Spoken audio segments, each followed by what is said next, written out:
Welcome back. This is Day Trading Attention, the first one of 2025. I'm Kip Russell, an influencer with nearly 1 million followers, sharing with you guys all the big stories in social and digital marketing and business. This is a show for entrepreneurs, a show for creators, a show for general marketers just trying to level up their game, or if you're just interested in the digital social media space. I'm, again, an influencer, a musician, all that good stuff, and just really live and breathe this stuff. Have been since the MySpace days. The biggest story, while I just got back from a cruise. I was on the Margaritaville cruise. If you don't, I'm a big fan of Jimmy Buffett. I've lived here in Tampa, and Margaritaville launched some brand new refurbished ships.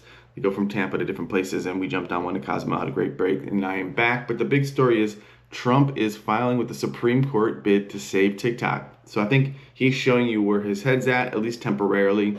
January 10th is TikTok's last time in front of the Supreme Court to see if it can maneuver without Trump's intervention. January 19th is when it's supposed to get shut down unless Biden extends it. I'm hoping even Biden gives it 3 months while Trump, the transition, can kind of do things. Will it go down? I think at the end of the day, it's going to get extended. I think this will be a little blip, a Google moment. Canada shut down the offices of TikTok, but they left the app up in the store. So I think there's just so much money to be made, money and opportunity, and I think 90% of the investors in ByteDance are not Chinese backed. I just think it's going to get forced to sell, divested from the China aspect. I just think there's too much money on the table. I don't see anyone with a $100 billion business wanting it to just disappear overnight. And I think Trump will come to the table. Maybe there's an Oracle Walmart or just another way to maneuver this. I think for Trump, this represents, one, an app that helped him win the election, but not just that. It's really, I think, leverage versus all the other apps that basically sent, they took them off the platforms. Minus Elon buying Twitter, what you're really seeing is now there's a little bit of competition in the space, and competition is an American thing. It's always healthy for us to have competition. It makes platforms better, or some Instagram users would say worse, but ultimately what TikTok proved is that we really don't care that much about followers. What we really care about is interesting content, and that's what makes the platform sticky, because we're getting a constant stream of things that are really hitting the dopamine. What should they do? I think at the end of the day, they need to force the divestment. So I do like the idea of Trump coming in and maybe helping maneuver that play. I do think TikTok's a great app, and it represents a lot of side income and full-time income for lots of businesses. I just think it would be pretty devastating to the broader economy. Meanwhile, you do see Instagram doing a lot of good things, waiting in the wings. If it gets shut down, to probably take all that attention, which is probably what Zucks is hoping for. But at the end of the day, you want competition. I think TikTok's a great app. I hope it doesn't go anywhere. I am really diversifying to YouTube, LinkedIn. Those are the places I think more B2B stuff will go. Content, more thought leadership stuff is going to go.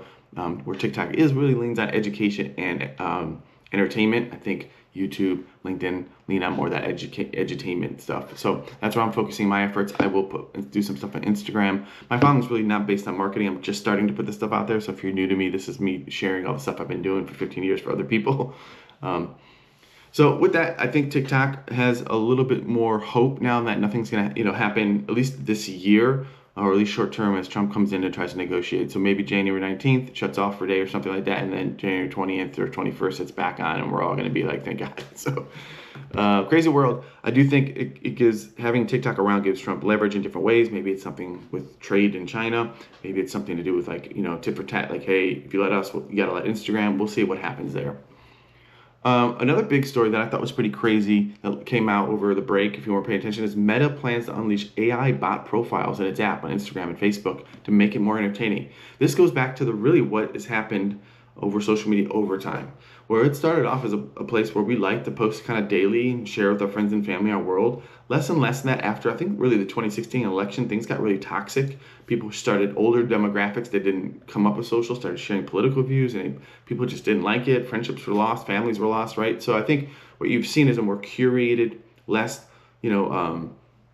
posting who you are. Those are more moving to YouTube or TikTok or longer form, where people are just gave up on creating, and more the people that are focused on creating, but really only all the content's made on most platforms by 10 to 20% of the users, right? So what I think Meta is saying here is, one, you can't control everybody anymore in terms of narratives, but two, if they need more content and they can't incentivize us to do it, or they don't want to, they can just move in bots. Like, they can move bot profiles. There's a lot of AI content out there already. I think they're just saying this is a way that we can do it. Start, move messages, run advertisements, like they own them. It's a smart move, but I do think it's going to have long-term backlash, whereas you might see like maybe there's an AI free network where people want to go just to see real people. That might be more of a niche.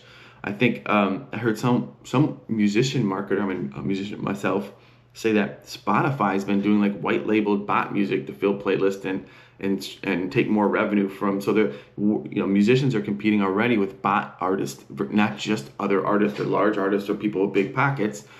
We all have to now deal with, Meta introducing AI characters. It does feel, someone said, I brought this up one day, there's a dystopian aspect to that. I can agree. I can see that. I do think creators are going to have to work harder. There's going to be more competition. People don't like change in general. I think every time Instagram changed, anything changes, there's this big uproar, and then people like it and they kind of adopt it. I do think this is one of those things that maybe people just don't want to consume a ton of fake people content. Like, I could see that being, maybe there's an AI free aspect of these channels. Maybe there's an AI free social network coming out. As people have to compete with bots, where can we go? There's more opportunity for real people. So I'm going to get interesting. I feel like the whole world's like turning into a sci-fi movie lately. But I'll be paying attention. I'll be sharing with you guys. I do think we've been experimenting with AI. I've cloned myself, done content. I can see where the talking head aspect, you see more cloning, more of that stuff, which is going to get crazy. We're going to be competing with ourselves. We're going to be competing with clones and all that other good stuff. What do you guys think? I would love to know what you guys think about that. Ad creative. I want to talk about this. I do, manage 30 million in ad budget for brands, and what I've noticed lately is the stuff that's working follows a structure, or it is very ugly, like very DIY. But what I'm noticing is, if you really want to win a Meta, even YouTube, and TikTok, is you need to call your audience out. Like, you want to mirror targeting loosely. Like, if I'm trying to target lawyers, I want to sell a service to lawyers. I will, interest graph. In Meta, you might add an interest of legal, law firms, whatever.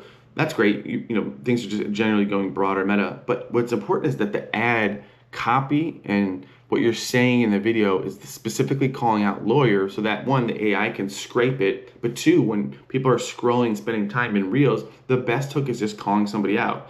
So what we're seeing is, hey lawyers, are you looking for marketing to get your lead cost down, etc.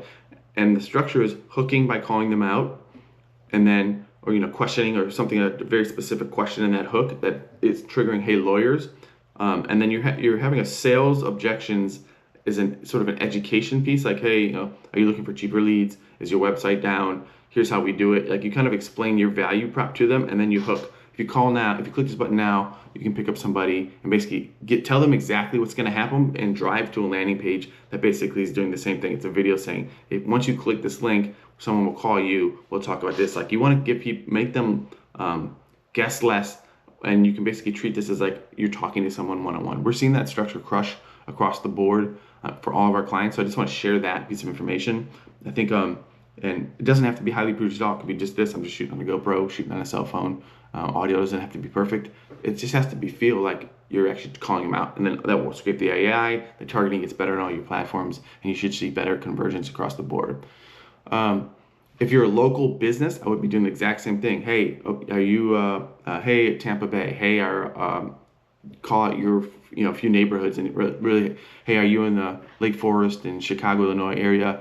We've been here serving plumbing for 35 years, and this is why we've been in business. Like, that kind of stuff, like, is really, really working now. And it's almost like you're finding that community, and you're just calling them out and talking to them direct. So the last thing is, I've made a couple videos about the TikTok ban plan. Do you have one? I think you need to be very specific. Go back and watch those. There isn't a real chance that something does happen, it goes away, and it would be the worst thing for all of us, but at the end of the day, TikTok goes away. You need to have a plan, so make sure that you're focused on all that good stuff moving forward. So I hope you learned a lot. I am back and excited. Going to be making a lot of short form content. Make sure to subscribe. Make sure to ask questions. What topics do you want me to cover? I'm going to get some more educational tutorials and all that good stuff going on, more practical stuff that you can actually put into your businesses. So happy New Year, and let's get it in 2025.